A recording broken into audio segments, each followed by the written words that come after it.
driving a car.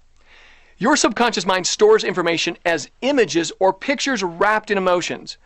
Have you ever listened to a song on the radio and all of a sudden an event you had forgotten all about comes vividly to mind? It comes as a picture wrapped in emotions that are all as clear as crystal. A friend of mine told me that he heard a song from the 50s and all of a sudden he remembered exactly where he was when that song was popular. Not only that, he could vividly remember who he was with, what happened, and even the smell and taste of food that were a part of that memory. This is just a small example of how powerful the subconscious mind is. So here's the point. Those pictures and emotions get into your subconscious when you experience something that has emotional value or intensity. The key here is that your subconscious mind does not know what is real. It only knows whether it is vivid and emotional. Self-talk is the filter that modifies what the subconscious mind accepts.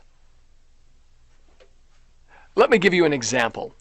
Joe was the top engineer in his company. His expertise alone made his company successful, and the company's management team was deeply appreciative of his contributions to their success. So one day, the CEO walked into his office and said, "Joe, you've done such a wonderful job for this company that we have been looking for a way to recognize your genius. We have submitted your record of accomplishment to the National Association of Industrial Engineers, and they have selected you to present your story from the main stage at the national convention in 3 months." Now, soon after the boss walked out of his office, Joe began to feel a deep-seated anxiety. He began to sweat, and his heart began to race. Joe had no idea why he was feeling this anxiety attack, but for some reason, he was scared to death of the prospect of standing in front of that huge audience. I know you're wondering what this story has to do with self-talk, right? Here's the answer.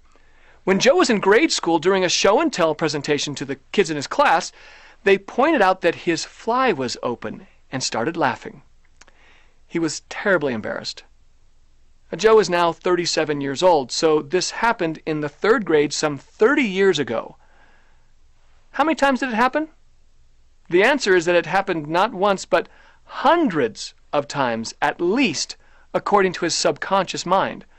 That's because every time Joe self-talk thought about it, accompanied by strong feelings of embarrassment, his subconscious mind registered it just like it actually happened again.